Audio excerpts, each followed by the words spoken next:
Мисалы ушул бир эле Султан-Наз боюнча айтсак 65 миллион сом өндүрүш бар. Бирок ар бирибиз моюнга алышыбыз керек, мен жеринде көрүп келгенмин, өзү көрүп дагы жүргөм, бирок ошол моментте үнүм жеткен эмес, күчүм дагы жеткен эмес.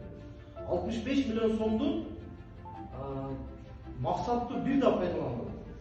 Ашып кетсе 20 миллион пайдаландым. Менде дәлдүү фактылар бар. Ошол эле мисалы жанагы тосмолорду, темирлерди, эски темирлерди базардан алып келип алып иштетишкен. Ошондо курган лотоктору, ирригациялары полностью урап түштү бардыгычы. Өндөрү зонасында азыр суу өтө проблема, правильно эметеги. Азыр колхозлардын скважиналар казылган.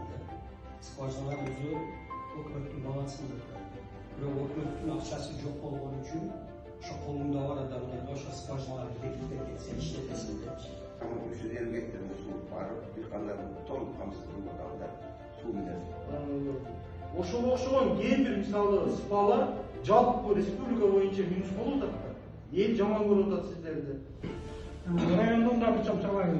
Özümüzün işimizi özümüz kılıyoruz. Eğer biz yapmadığımız işlere işleterek krizi çok olsa biz to'liq kamsiz suvning kamsiz qilib ish olib keta olamiz. Мисалы ауылдар тарих койгон, пиязга өзүнчө, дарбызга өзүнчө, буудайга өзүнчө деп ар кандай тарих койгондагы баягы жерде башаламанды өкүнүчү. Анан ошол эле ауылдун жетекчиси 5-6 миң сом элден чогултуп алып туруп, алып барып туруп, аркы эмеге УОЗдун жетекчи менен бир аз тийбей койсо, 2-3 күнгө суу бере калат. Акча чогултуп албай калса, ошол боюнча дагы калып калат. Ортодо мисалы адилеттүүлүк болбой калат экен да негизичи.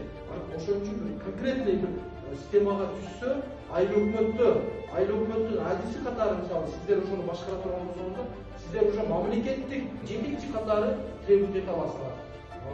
Акча өндүрүлүп дагы мындай натыйжалуулугу жакшыраак болот деп ойлойм да. Биздерден да акча тутуш кыйын болуп, бирок учурда төлөбөдүңөрдү сотко беришкен агентство. Мен Раймат Косменинде иштейм, анан ортомчулар да бар да бизде. Ортомчу деген ортобузда бир организация, 3-4 айыл өкмөттүн ортосунда бир сабылды деп түзүп алышкан да. Просто утеря паспорт жөн эле КПДЦсына биз эсептеп чыктык. Мен бир жылда 386 миң сомдук пул төлөп койдум. Навоз. Ошол жана сиздер өчүгөн күнү мага жөнөткөнсүздөр, алдын маалыматым бар. Бул боюнча мен жогорку трибунадан дагы айттым. Ал көтөрүлдү.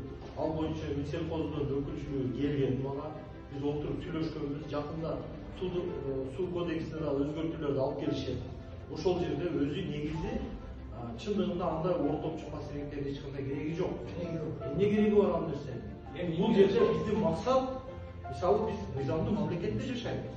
Туура, мисалы бул аксакал айтып атат, бул киши ыйманы, ынсабы бар экен, аракет кылып туруп иштеп атат. Бирок мамлекет боюнча баардыгы андай эмес да.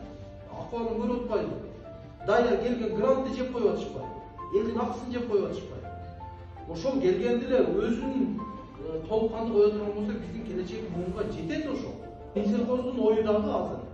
Биз мыйзамдуу мамлекетте жашагандан кийин мамлекет мисалы ала турган грант болобу, же болбосо кредит болобу, мамлекет грант болуп алып туруп, мамлекеттин көзөмөлүндө салынып туруп ошол жанагы каналбы, ички ирригацияларды.